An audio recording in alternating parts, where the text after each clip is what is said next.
And this is a haunted house in Charleston, South Carolina. Ooh.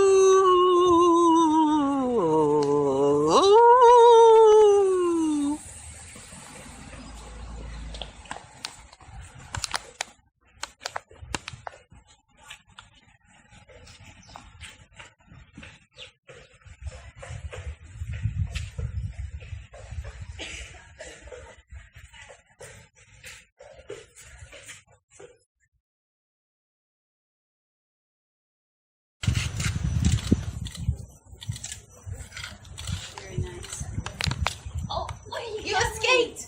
Where are you going? Yeah, you did it! Now what? See, door, and those are piazzas.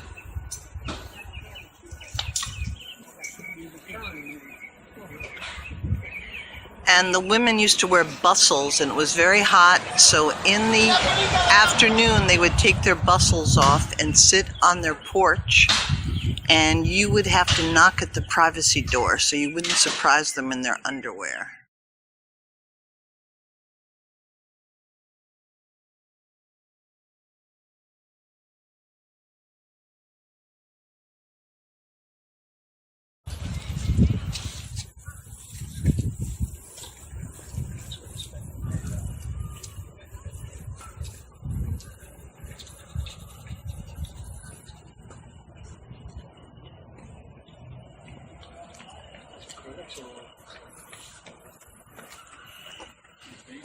No, my wife does it. So this is the Charleston waterfront.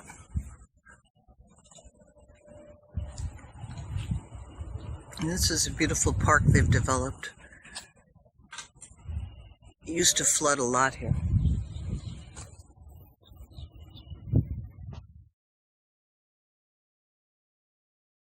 Flag's not flying, it's closed. They have very sporadic hours. The ladies that run it kind of come and go as they please. But it's an excellent, they do. But it's an excellent museum. I was in there for 2.5 hours and did not see it all. Flags, uniforms, weapons, writings, all labeled up really well, donated from all over the Southeast to this Confederate museum. It's incredible. Highly recommend it if you like Confederate memorabilia. But what this was built as historically, the two-story part of the market, I'm not talking about the whole market, just this right here. There's an indicator of what it was built as. You see those etchings up in the frieze?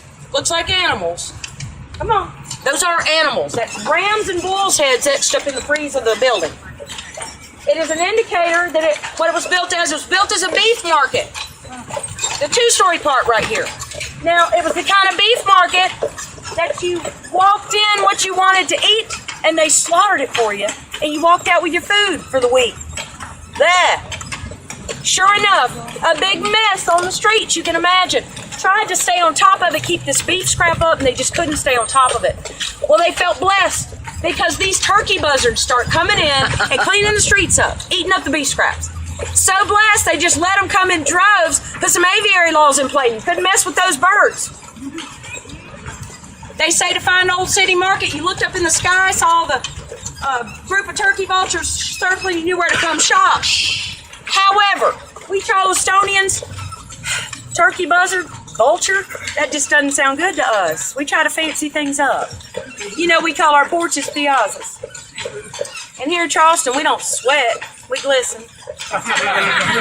We don't have cockroaches, we have palmetto bugs. Those birds cleaning up the street followed suit. They became known as the Charleston Majestic Eagles. There you go.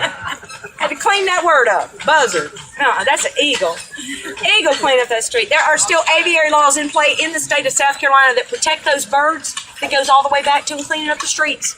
In Charleston, South Carolina, the Old City Market, beef market. But what was here before any of these sheds were here? Any of this was here. Folks, what we're riding on right now was the governor's land. Governor Pinckney lived in a mansion up there around the two-story part of the market, in a mansion that faced the water. And what this is some of our man-made land. It was a creek. It was Daniels Creek. Part of the governor's land flowed all the way down into the bay and emptied into the Cooper River. You look on some of the old maps of Charleston, this was one of the widest creeks in the city. So basically what happened is Governor Pinckney donates this land to the city and tells them to build an open-air market for all the residents. And that's what they did. They came in like our other man-made land, rubble, cobblestone, dirt, fill this in, build it up as much as they could, and construct these sheds. Goes all the way from Meeting to East Bay Streets, established in 1807. But when this first opened, it has definitely evolved. When it first opened, it was a big grocery store. It was a market of need. Beef, poultry, rice, provisions, farmers market, things that you needed. Different vendors selling things you needed. Today, it's definitely changed. It's a market of local vendors, local artisans, our sweetgrass basket weavers, just a whole mix of different things.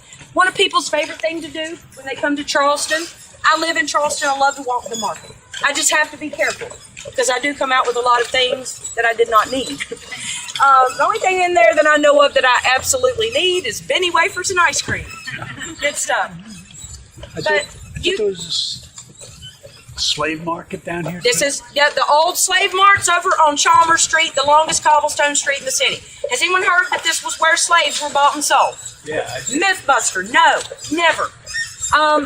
Do you know the city sent letters out to all 5 carriage companies that slaves were different.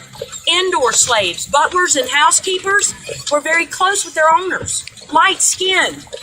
It was the field slaves, dark-skinned, that you heard the horrible atrocities about. Whipped and beaten, they considered them animals. But those indoor slaves had privileges. They could come down here amongst themselves in groups and buy and sell goods for their owners. So people come down, see these groups of slaves, and start calling it the old slaves market.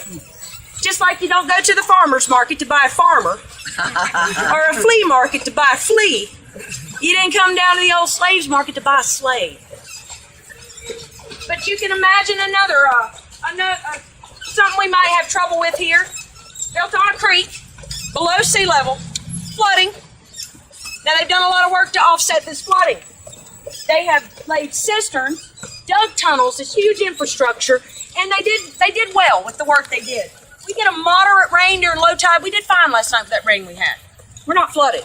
But folks, torrential downpour during high tide, all bets are off. Hope you're not parked down here. Cars get flooded out all the time. The worst one, the last worst one, 2 months ago, did everybody remember the supermoon? It was beautiful, but it brought to Charleston, it brought an exceptionally high tide. The tide was so high, it almost covered our marsh. And of course, during this exceptionally high tide, the worst torrential downpour, thunder, and lightning storm I've experienced since I moved here. I'll never forget it because guess who was out on tour when it hit? Down by the water, and this rain coming in sideways. 16 people on my carriage. Rain coming in sideways, thunder and lightning. They're all huddled in the center because it's just coming. You're wet, just soaking wet. Horse was very angry. You can imagine. Thunder, lightning. He has no idea what's going on. That rain's smacking him in the face. He's trotting. He's trotting us home, and I'm glad I got a hold of him. I wasn't scared about him trotting, but I was concerned because these were wet. You don't want to lose footing on your drive lines. But so I'm driving like this. When we get down here, 1.5 feet of water in the market, it's closed.